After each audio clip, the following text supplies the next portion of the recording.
Before we begin, hit that subscribe button, turn on the notifications, and join this little corner of the internet where real stories live.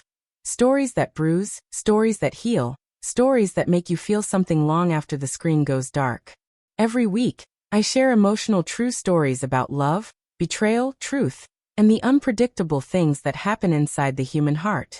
So if you're someone who believes that stories are powerful, that they can shake us, comfort us, and sometimes even save us, then you're in the right place. Now, take a breath. Because what I'm about to share with you is not just a story. It is a moment, a single night, that shattered everything I thought I understood about loyalty, family, and the quiet courage hidden in the people we least expect. This is the night my stepson came home drunk and told me the truth that destroyed my marriage. My name is Emily Carter, and this is what really happened at IT. Started on an ordinary Friday night. Or at least, I thought it was ordinary. The house was quiet, wrapped in that kind of still darkness that makes you feel like the whole world is asleep except you. I had just finished cleaning the kitchen, putting away the last few dishes, and was about to head upstairs when I heard it. The front doorknob rattled.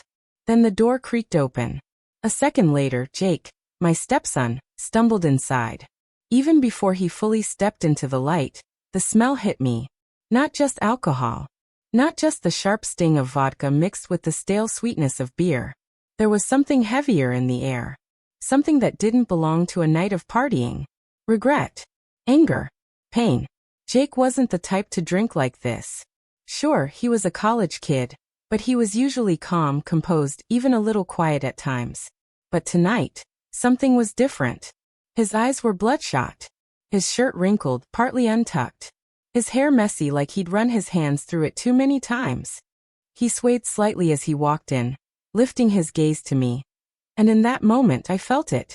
Something was very, very wrong.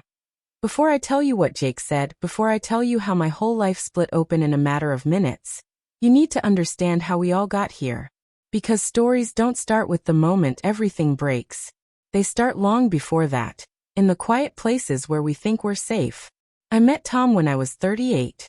At that time, I was divorced, tired, and honestly, disappointed in love.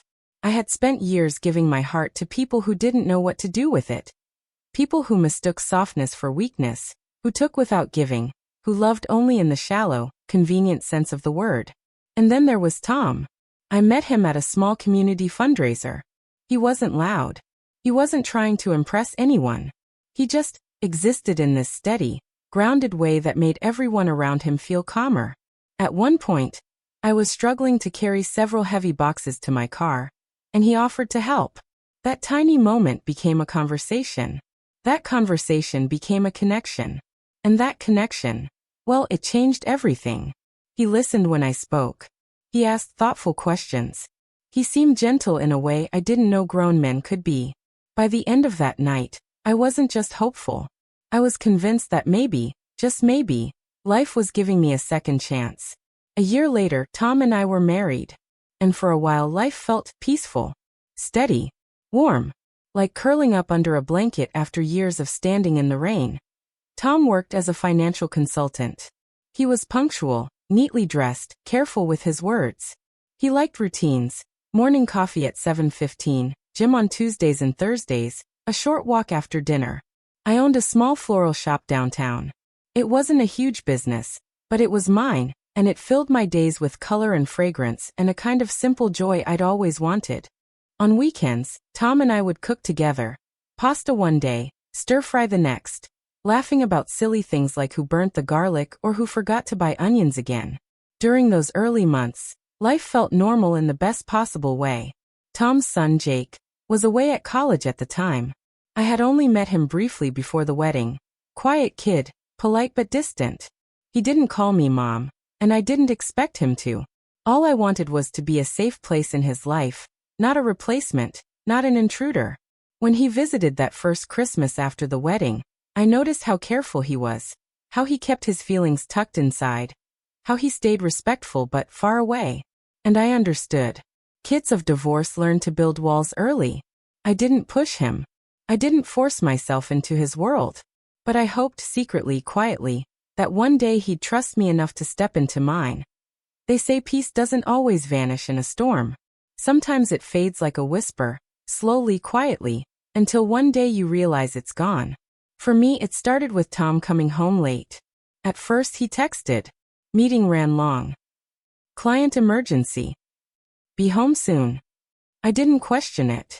I didn't want to be the paranoid wife. My first marriage had ended because I spent too much time fearing the worst. I promised myself I wouldn't repeat old mistakes. But soon the texts stopped coming. And Tom began walking through the door after midnight. Not drunk, no.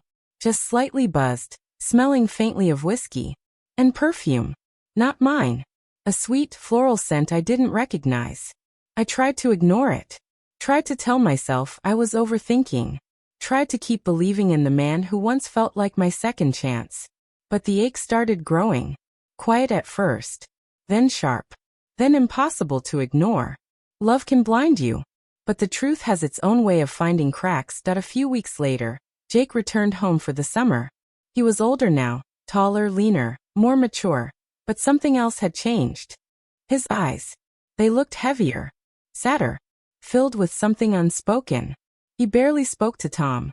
When they passed each other in the hallway, they exchanged nothing more than polite nods. Two men living in the same house, but not the same world.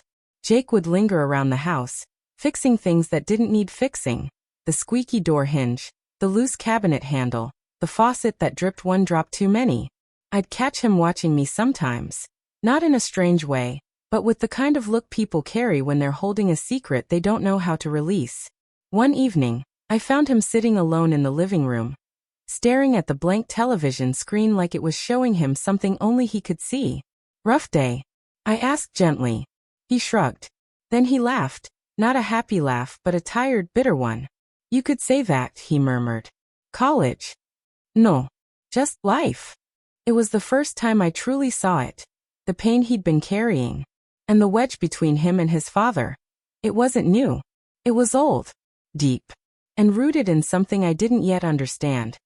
That Friday night, the night everything unraveled, Tom texted me earlier saying he'd be late again. I didn't reply. What was there to say? Around 11:30 p.m., Jake stumbled through the door. Drunk. Angry. Broken. Jake. I rushed toward him. Are you okay? He waved me off, but not arrogantly, more like he was trying to hold himself together. Then he looked at me, and I will never forget that look. It was the expression of someone who had held the truth too long. Someone who couldn't keep carrying it alone. Don't pretend you don't know, he muttered. My heart jumped. Know what? He collapsed onto the couch, burying his face in his hands. Dad, he spat out. He's not who you think he is. Jake, you're drunk. Maybe you should. He cut me off sharply. No. I'm not lying, Emily. His voice cracked. He's cheating on you.